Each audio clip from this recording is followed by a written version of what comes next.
Pauwi ka na ba ng Pilipinas at nais mong malaman kung ano may mga kasagutan sa iyong mga katanungan? Panoorin niyo mong video ito nang sa gayon makatulong na masagot ang inyong mga katanungan.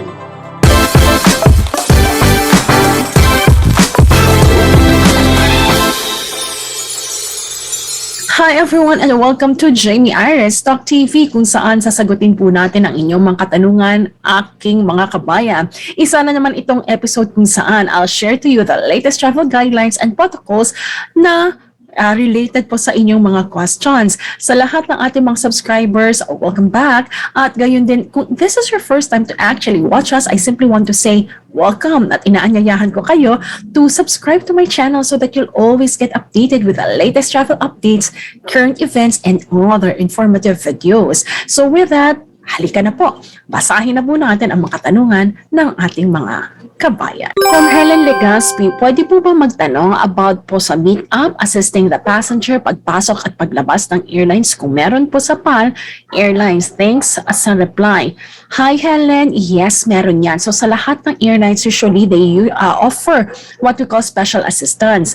Ang tanong ko lang, paano ka ba nag-book? Through a travel agent or directly? Kung travel agent, you can coordinate with them so that they can help you place yung request mo for special assistance. Pero kung directly ka, dalawang paraan.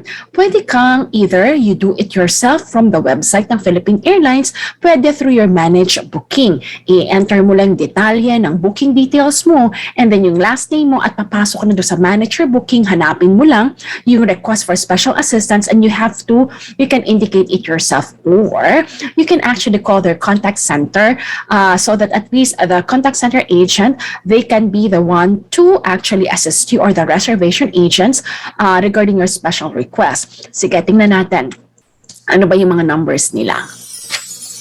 Okay, so let us just take a look. This is the Philippine Airlines website. That's philippineairlines.com. And then you just simply have to go to contact us.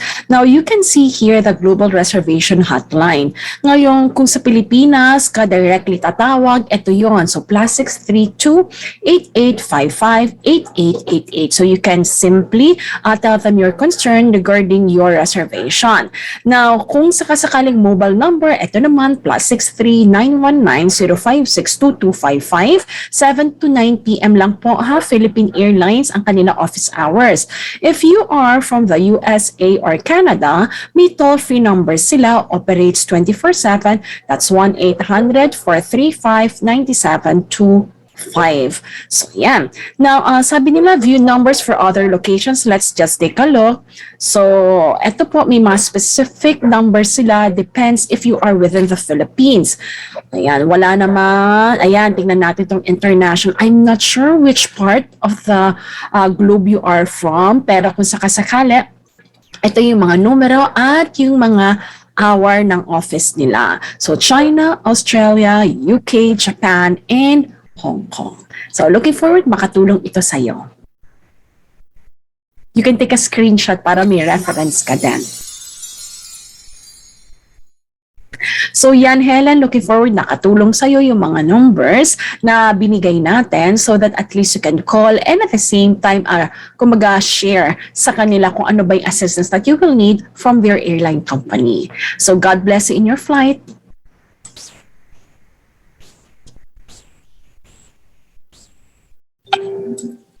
Mula naman kay Fiona and Liniel, Custodio Vlogs, Miss Jamey, ano po bang requirement papuntang Vancouver?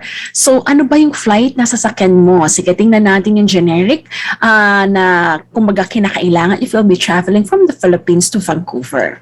Na-miss ko yung Vancouver. Ang ganda dyan. Sige, saglit lang. Let me see. Okay, so if you will be departing from the Philippines, flying to Canada, whether it's Toronto or Vancouver, travel requirements are subject to change again at short notice for this reference the Philippine Airlines had given to you. So they are advising that you confirm your requirements directly with the offices or website of your place of origin and destination. So allowed travelers are the following: Canadian citizens, including including dual citizens, people registered under the Act, permanent residents of Canada, or protected persons such as refugee status are allowed to enter the Canada or the country.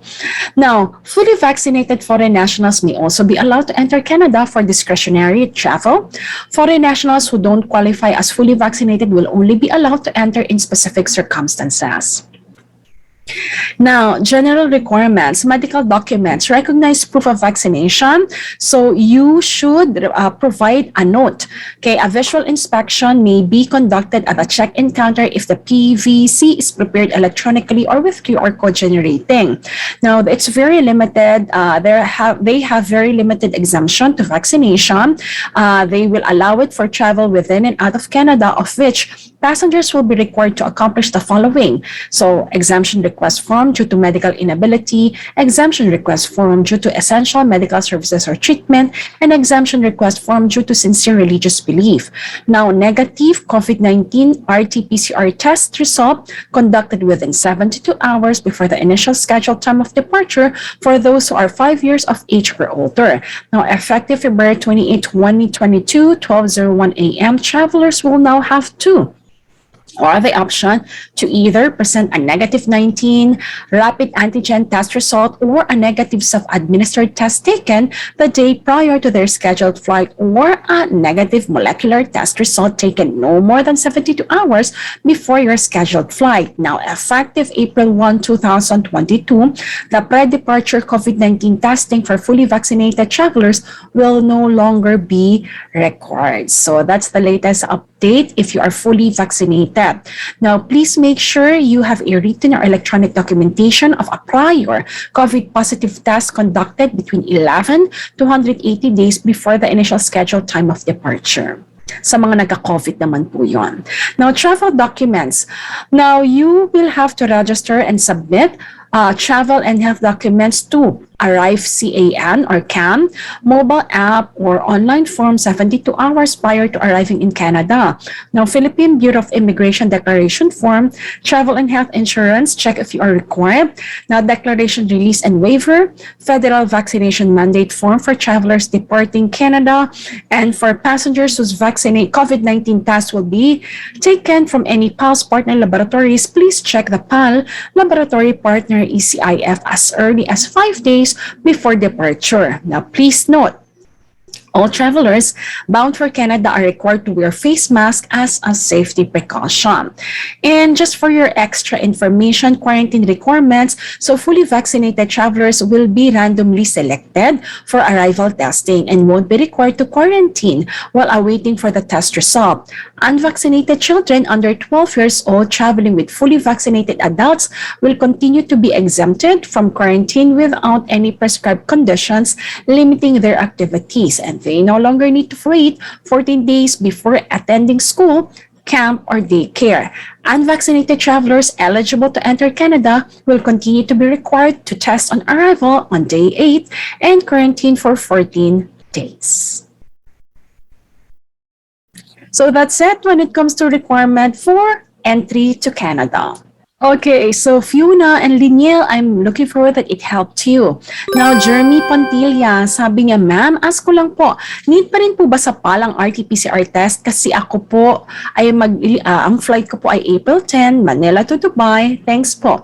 Wait ko po ang reply ninyo. Sige, check naman natin. Manila to Dubai. If you will be flying to the UAE, specifically Dubai, through PAL, so here are the requirements. So please just make sure that you check before your flight to confirm your requirements directly with officers or website of your place of origin, because again, as per PAL, this is just a reference. And since protocols change so fast, so please just double check.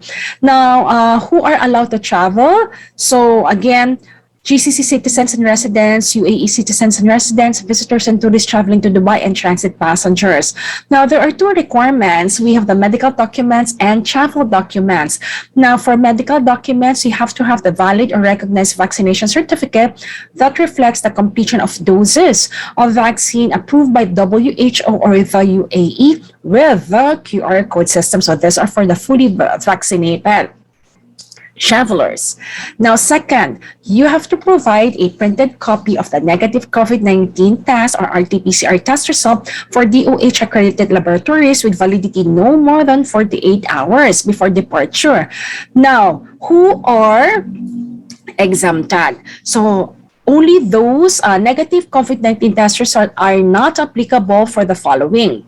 So first and foremost, UAE national, inbound passenger escorting a first-degree UAE national relative, given that they are traveling together, domestic worker escorting a UAE national sponsor during travel, and given that they are traveling together, and last is the transit passenger. However, it is mandatory that the negative test report includes a QR code. Now, which is linked to the original report for verification purposes by the airlines through a mobile or cell phone and validation by the representatives of Dubai Health Authority upon the passenger's arrival at the Dubai airport. Now, RT-PCR test result must be in English or Arabic languages only. Now, children under 12 and passengers with moderate to severe disabilities are exempted from PCR. Now, last but not the least, if ever you tested positive for COVID-19 in the last weeks or month, so please present a valid medical certificate issued by the relevant authorities that the passenger has recovered from coronavirus SARS-CoV-19 within a period of 1 month, and the date of recovery and the date of arrival provided with a QR code system. And the second requirement, so those that I've discussed are all medical documents. Now, travel documents required from you. First, the UAE undertaking form. So please just click this link from the Philippine Airlines website and you can complete it. The return permit for resident outside the UAE form issued by the General Directorate of Residency and Foreign Affairs or GDRFA for travelers from restricted countries. Then COVID-19 DXB Smart app, PH Bureau of Immigration Declaration form, and then return ticket for tourists, and then overseas employment certificate or OEC for OFWs. Please make sure printed copy is required. Travel insurance with COVID-19 certificate for tourists. Again, printed copy is required. And for passenger whose COVID-19 test will be taken from any PALS partner laboratories, please register to PAL Laboratory Partner ECIF as early as 5 days before departure. And last but not the least, quarantine requirements. So all inbound passengers shall undergo an RT-PCR test upon arrival in Dubai if requested, and all inbound passengers are required to self-quarantine until the negative test result is released.